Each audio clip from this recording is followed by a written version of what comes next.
Shalom, selamat pagi jemaat Tuhan. Berjumpa kembali dalam doa pagi online.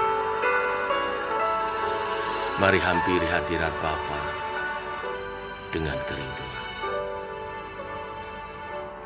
Bapakku rindu menyenangkanmu, ajarku lebih dalam untuk mengenalmu. Bapakku pinta, layakkan aku, bawaku untuk menyembahmu di balik tirai yang suci.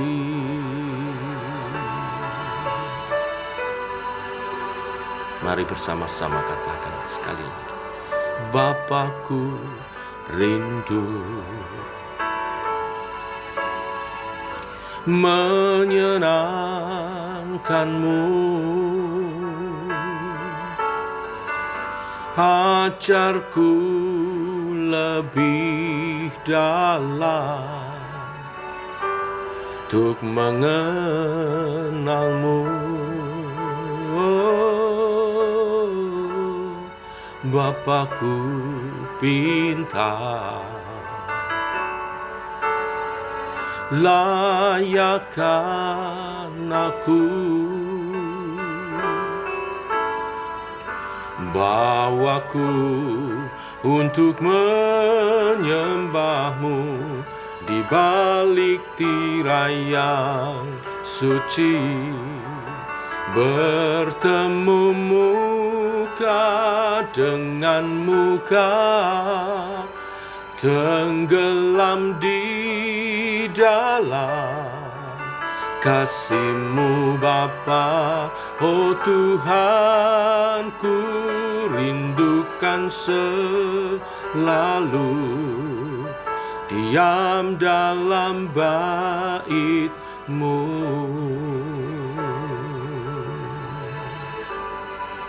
Bapakku pinta, layakkan. Bapakku pinta, layakkan aku, bawaku untuk menyembahmu di balik tirai yang suci, bertemu muka dengan muka, tenggelam di dalam kasih-Mu Bapa. Oh Tuhan, ku rindukan selalu diam dalam bait-Mu, bertemu muka dengan muka, tenggelam di dalam kasih-Mu Bapa. Oh Tuhan, ku rindukan selalu diam dalam bait-Mu, diam dalam bait-Mu, diam dalam bait-Mu. Oh hadirat-Mu, inilah yang kami rindukan sepanjang masa hidup bersama dengan Tuhan sampai kepada kekekalan. Teguhkan oleh kebenaran firman Tuhan yang sebentar kami renungkan. dalam nama Tuhan Yesus Kristus. Amin. Bapak Ibu jemaat Tuhan, kita lanjutkan renungan firman Tuhan pada pagi hari ini. Kita telah sampai kepada Wahyu, suratnya pasalnya yang terakhir, pasal 22. Kita baca ayat 1 sampai dengan yang kelima. Lalu ia menunjukkan kepadaku sungai air kehidupan, yang jernih bagaikan kristal dan mengalir keluar dari tahta Allah dan tahta anak domba itu. Di tengah-tengah jalan kota itu, yaitu di menyeberang sungai itu, ada pohon-pohon kehidupan yang berbuah 12 kali tiap-tiap bulan sekali. Dan daun pohon-pohon itu dipakai untuk menyembuhkan bangsa-bangsa. Maka tidak akan ada lagi laknat. Tahta Allah dan tahta anak domba akan ada di dalamnya, dan hamba-hambanya akan beribadah kepadanya. Dan mereka akan melihat wajahnya, dan namanya akan tertulis di dahi mereka. Dan malam tidak akan ada lagi di sana, dan mereka tidak memerlukan cahaya lampu dan cahaya matahari, sebab Tuhan Allah akan menerangi mereka, dan mereka akan memerintah sebagai raja sampai selama-lamanya. Amin. Bapak Ibu, Wahyu pasal 22 adalah penglihatan tentang surga mulia, di mana nanti kita bersama-sama dengan Tuhan Yesus ada di sana. Di ayat 1 dan ayat 2, malaikat Tuhan menunjukkan sebuah air sungai kehidupan. Tentang sungai kehidupan ini dapat kita baca bahwa tempat sumber mata airnya adalah tahta Allah dan tahta anak domba, yaitu Yesus Kristus.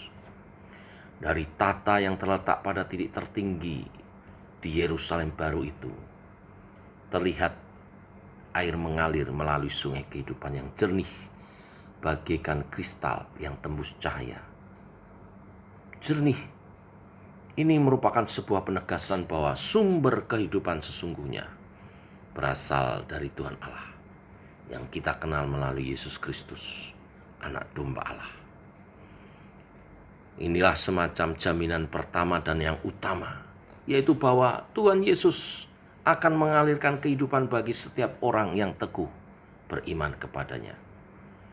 Sungguh suatu pemulihan kehidupan yang didambakan setiap makhluk. Tidak hanya itu, Rasul Yohanes pun melihat adanya pohon-pohon kehidupan di tengah-tengah jalan kota Yerusalem baru, yaitu pohon-pohon yang memberi kehidupan kekal kepada orang-orang yang memakan buahnya. Pohon-pohon kehidupan itu berada di dekat jalan utama kota, sehingga saya boleh bisa menafsirkan bahwa buahnya pun mudah dipetik. Penglihatan tentang pohon kehidupan yang buahnya mudah dipetik mengingatkan kita akan pohon kehidupan di Taman Eden Firdaus, di mana ketika manusia jatuh dalam dosa karena memakan buah dari pohon pengetahuan yang baik dan yang jahat yang dilarang oleh Tuhan, maka manusia dijauhkan dari pohon kehidupan. Tetapi kelak kita di surga, pohon kehidupan itu diberikan kembali kepada manusia untuk bisa dinikmati dalam kehidupan kekal.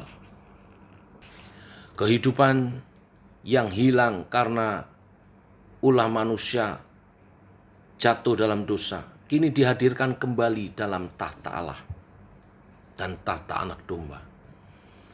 Tuhan sungguh-sungguh memulihkan relasinya dan kehidupan umatnya menjadi kehidupan sedia kala seperti manusia sebelum jatuh dalam dosa.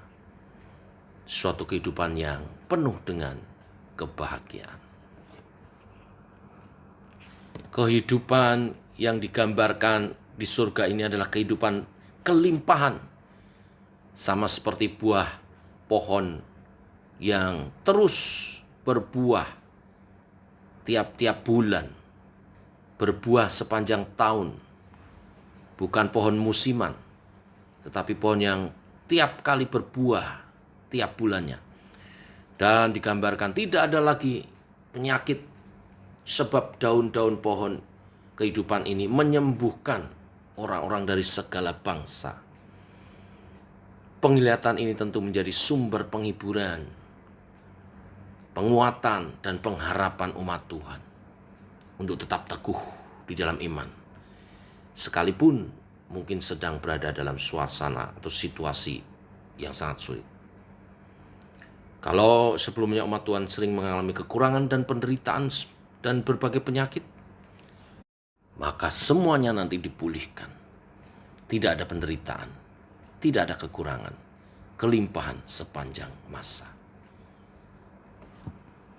Kebahagiaan di Yerusalem baru dipertegas lagi dengan dikatakan di ayat 3, tidak akan ada lagi laknat. Kalau Allah pernah mengutuk manusia di Taman Eden karena ulah manusia sendiri yang memilih memberontak kepada Tuhan, kini laknat atau kutuk itu tidak ada lagi. Kehidupan yang sempat terkutuk dipulihkannya kembali. Kalau zaman dahulu manusia diusir dari taman kehidupan yang dapat diartikan sebagai situasi jauh dari Allah, di Yerusalem baru kita selalu beribadah bersama-sama dengan Bapa dan Putra dan Roh Kudus. Bahkan dapat bertemu muka dengan muka. Kita dapat melihat wajah Tuhan. Ini semua merupakan ekspresi pengharapan dan kebahagiaan umat Tuhan, bahwa dunia baru akan datang, dan dalam dunia baru itu ada kehidupan baru dengan segala kelimpahan, di mana Allah Bapa dan Anak Domba sendiri, Yesus Kristus, dari tatanya akan mengalirkan kehidupan bagi setiap orang yang teguh percaya kepadanya. Mengalirkan kehidupan yang penuh dengan kebahagiaan, kehidupan impian semua orang. Dan di bagian akhir dikatakan Tuhan Allah sendiri akan menerangi umatnya, dan umatnya itu akan memerintah sebagai raja selama-lamanya. Kalau sebelumnya umat Tuhan harus hidup di bawah cahaya dan kekuasaan raja-raja dunia, di mana mereka tidak bisa menikmati kebebasan dan kehidupan yang lebih manusiawi, kini bersama Tuhan orang-orang percaya tersebut memerintah sebagai raja, bahkan sampai selama-lamanya.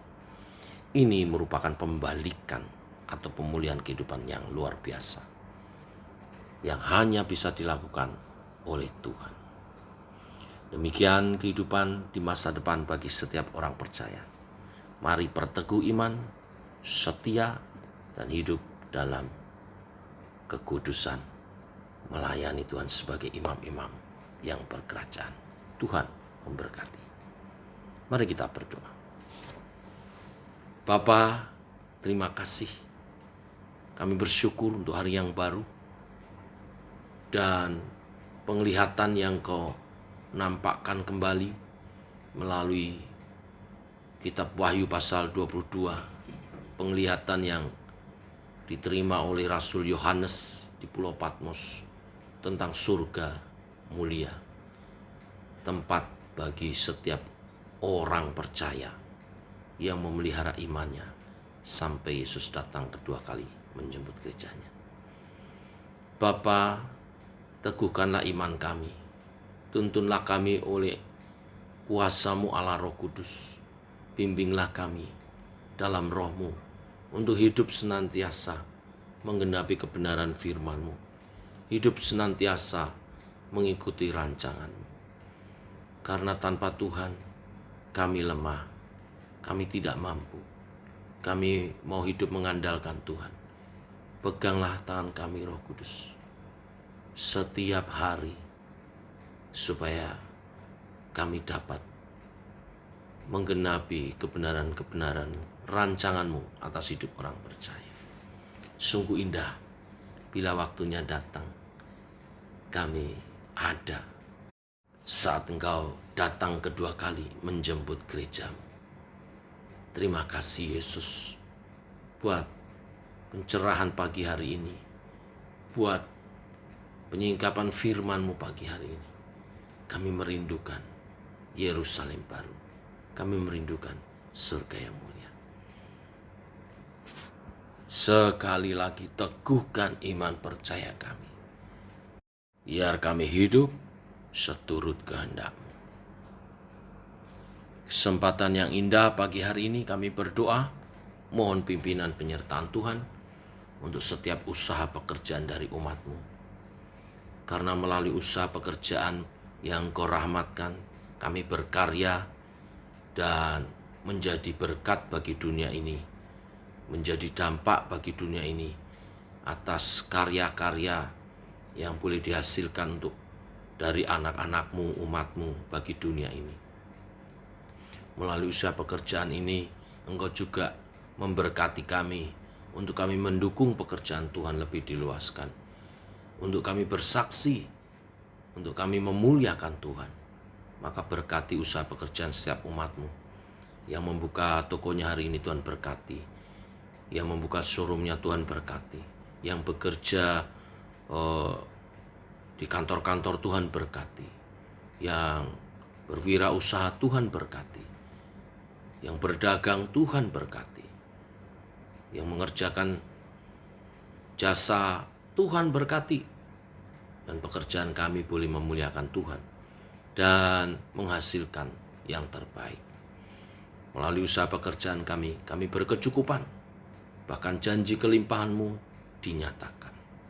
Terima kasih Tuhan.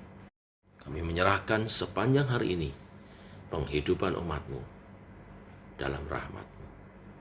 Dalam nama Tuhan Yesus kami berdoa, kami mengucap syukur. Amin.